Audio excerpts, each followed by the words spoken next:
Hello guys, this is Brian Mounts. I run turfmechanic.com, and today I'm coming to you with a grass type comparison video. Now in the past I've done a number of grass type comparison videos comparing turf type tall fescue to Kentucky 31. I've got tall fescues compared to fine fescues. I've got some grass seed, grass type germination and growth habit videos. In this video I really want to talk about Kentucky bluegrass and tall fescue. I want to compare them because I know an awful lot of people in the northern part of the country really want to know what the difference is, because in the spring people want to seed and in the fall people should be seeding. And if you're living in one of the colder areas of the country, these are two of the primary options that you have to put down on the lawn. So let's look at them.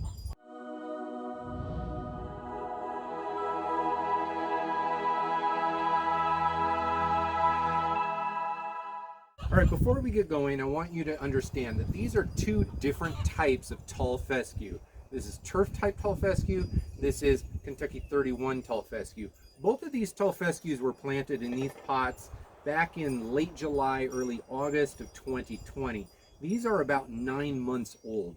This right here is Kentucky 31 tall fescue. It's the same as this right here. This is 1 month older and it's in a smaller bunch. So both turf type and Kentucky 31 are bunch type grasses. Turf type tall fescue is less of a bunch type than Kentucky 31. Also, right now as I'm recording this, it's mid-April. It's like April 18th or something like that. April 19th, I don't know, it doesn't matter. It's mid to late April. These are just coming out of dormancy. I left these things outside all winter long. So you're going to see a little bit of brown in here. It's greening up. Some of these things are growing taller than others. As the season progresses, you're going to find, and you can even see it right now, this grass type is slightly darker green than Kentucky 31. There is a difference in color. You're also going to find that the leaf blade on this is a little bit more narrow. It's less wide, and it's a little bit smoother to the feel than Kentucky 31. But here's the difference. As you look into Kentucky bluegrass, this is a midnight. This is the variety Midnight Kentucky bluegrass. I also have a blend of Kentucky bluegrass right here. This is a single variety. You're going to find that this looks darker green compared to this, but only because this is a newer grass right here. I actually planted this in January. I have a video here about me germinating this grass type in my garage in the middle of the winter. It took me about 2 weeks or so to get pretty good looking germination here. This is only darker because this is just coming out of dormancy, so don't let the color fool you. What you can tell, however, is the grass blade itself is smoother. It really feels silky smooth, whereas even the turf type tall fescue has some texture to it, almost like fine grit sandpaper, like really fine. Like we're talking the fine grit sandpaper that's used to polish wood. So it's not gritty. This is more textured than the turf type. So if you want a grass type in your cold season lawn category, like let's say, like just imagine like United States, just cut it in half, north and south, all the way across the board, and it's kind of gonna angle down closer towards like Phoenix, Arizona. So it's not an exact parallel line, but if you were on the north side of that line, you're going to be running a cold season grass for the most part. So if you're in that territory, this is actually going to do better than your turf type tall fescues. Turf type tall fescues are what we call a cold season / transition zone grass. A transition zone is basically that horizontal line. Everything south of it are warm season grasses, everything north of it are cold season grasses, but the fescues do particularly well in the transition zone, where it transitions from cold season to warm season grasses. And that's because the root system for these grasses really go deep. They don't require nearly as much fertilization as a Kentucky bluegrass, and they can hold up to higher heat than a Kentucky bluegrass. So let's say, for instance, you live in like northern Arkansas. or maybe Kentucky. I mean, we're talking about Kentucky bluegrass, and here you got Kentucky 31. Even in Kentucky, um, you're going to find that the fescues do better than the Kentucky bluegrasses, and the turf type tall fescues do better than the Kentucky 31 tall fescues. And that's because this turf type right here is able to withstand a little bit more heat and a little bit more drought better than the Kentucky 31 and the Kentucky bluegrass. Now, your Kentucky bluegrass is going to have a nicer texture. It just is. So this is the least pleasant texture to a bare foot. This is better, and this is the softest and most pleasant to your foot. But this is going to be the hardest one to keep out of summer dormancy as you move south into the transition zone. The reason for that is this requires more fertilization. You're going to have to fertilize this probably twice as much as these types right here. You're also going to need probably twice as much water. And during the hottest parts of the summer, you might even have to spritz this in between regular watering sessions just to cool off these leaf blades. So let's say you're in like South Carolina and you're growing a Kentucky bluegrass. You might end up feeling a very hot weekend that might be like around 100 degrees. This grass type is going to want to check out pretty quick. So you're going to have to sit there and spritz it with water in between your regular deep watering sessions just to keep it out of dormancy. Lots of people that grow this in the transition zone end up letting it go dormant. This doesn't even pertain to the transition zone. Sometimes more northern climates, let's say like Ohio's and Illinois and Iowa's, they might find particularly warm stretches, hot stretches throughout the summer where you're going to find it hard to keep one going. Now, here's the big difference. Here's another really big difference between these two grass types, your fescues and your bluegrasses. Bluegrass is going to fix itself. So here, for instance, this is Kentucky 31. Now here in the middle, you notice that I've got a hole in the middle of this pot. So in the middle of December 2020, a deer, I left this pot here on this table. A deer came up here and just grabbed a tuft out of it, ate it, and walked away. There is a hole in the middle of this pot, and he knocked the thing on the ground and he broke my pot. But the point being is this hole is never going to repair itself because this is a tall fescue. If that had happened to this pot, the turf type tall fescue, I got to move this out of the way, I keep bumping it.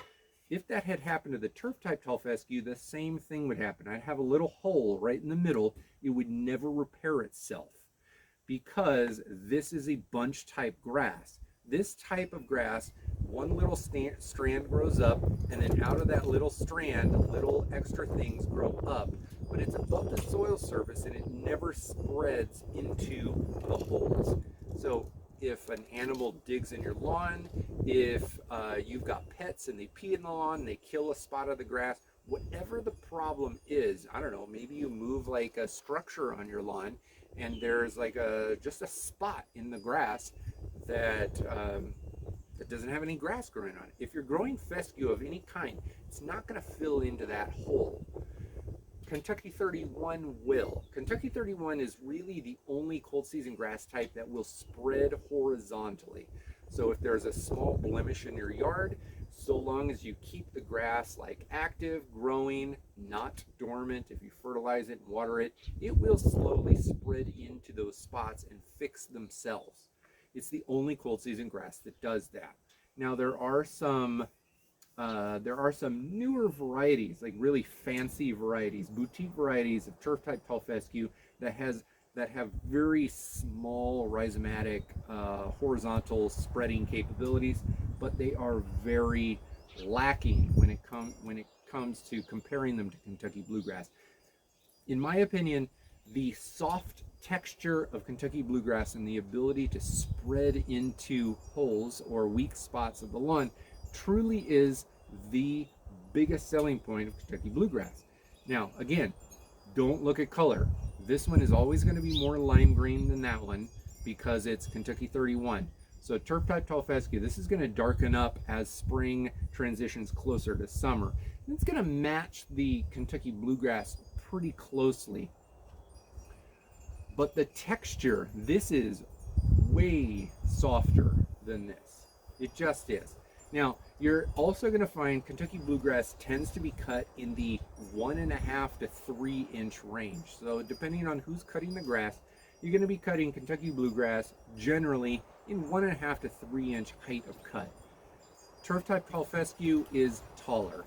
I like to suggest to my viewers here on the channel and to my readers over on the website that that turf type tall fescue and Kentucky 31 really should be cut closer to 4 inches, like as high as your lawnmower will go. That's not the case with KBG. Right now this is cut pretty short, mostly because I just hacked off the winter dormancy tips, so it's growing back, and I'm going to level it out closer to that 3 inch mark in this pot. Now, out in my lawn, I actually don't have fescue in my lawn. I have a mixture of Kentucky bluegrass and perennial rye. Perennial rye is the other cold season grass. It tends to be cut a little bit shorter than Kentucky bluegrass, but it can go a little bit taller. That's a different video, however. What I want to leave you with here today is, if you are considering planting grass seed of any variety, Kentucky 31 should be your last choice. It is a cheaper grass seed.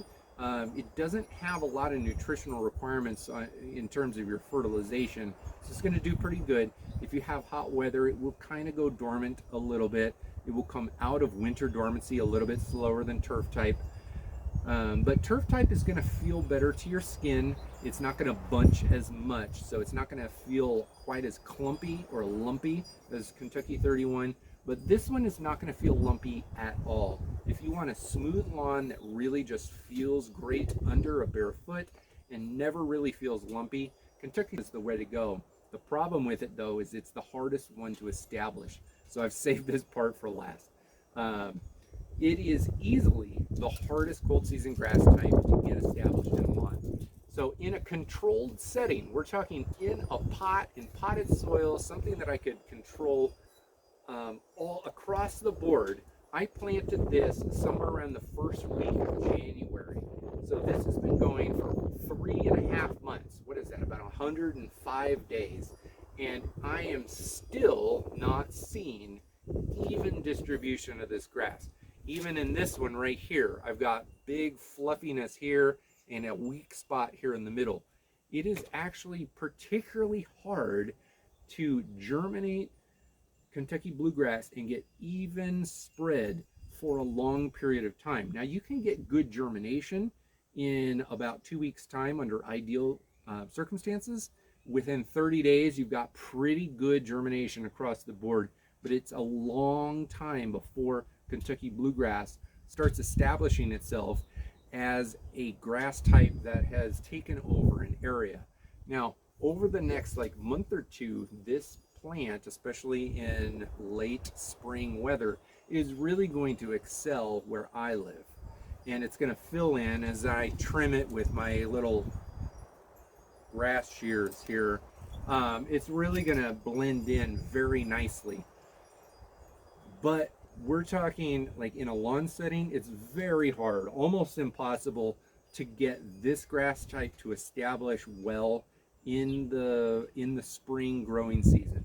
This right here is something that you put down at the end of summer in a cold season climate and grow it through the early fall to establish itself over the winter. It'll winterize itself down in the root system, and it will become an amazing looking lawn next year. So if you are planning on putting down a grass seed in spring, just suck it up. Wait until fall to put down Kentucky bluegrass. If you're not set on Kentucky bluegrass, if you want to put down a perennial rye or a fescue, you can get that done in the spring, but even that is a little bit hard. These things germinate and they establish themselves, they mature much quicker. But like I said, if you ever have any blemishes that happen in any fescue lawn, you're going to have to overseed. And that's why most people with fescue lawns tend to overseed their lawn every single fall. So every fall, they'll put down new fescue seed to fill in any holes, any blemishes that might have happened over the course of the year, and keep it full. It's a constant process of regenerating new fescue to fill in weak spots in your existing fescue lawn. It's a constant process, so you just got to keep that in mind. I'll leave you with that right here. I have other videos about fescue. I'm not really going into the hardcore differences between these or the tall fescues and the fine fescues. Make sure to take a look at that in videos that I have linked down below in the description. Also expect in the coming days to coming weeks, I'm going to be doing some videos where I compare the Kentucky bluegrass to perennial rye. I'm going to be doing some comparisons of fescues to perennial rye, because I also have that growing in pots as well. It's also perennial rye is growing in my yard. So expect those in the future. If you're looking to seed a lawn, do your very best to wait until the fall. Subscribe to the channel. You'll learn a lot of tips about how to care for your lawn through the spring and the summer. Fall truly is the best time to seed and overseed, so just wait for that if you can. Please hit that like button. That really helps this channel quite a bit, and it's going to help you get introduced to more content that's going to help you out learning about your lawn. So hit that like button, and I hope to see you in the next video down the road. I'm going to have a good solid video up here that I think you're going to want to watch next. So I will see you in that video.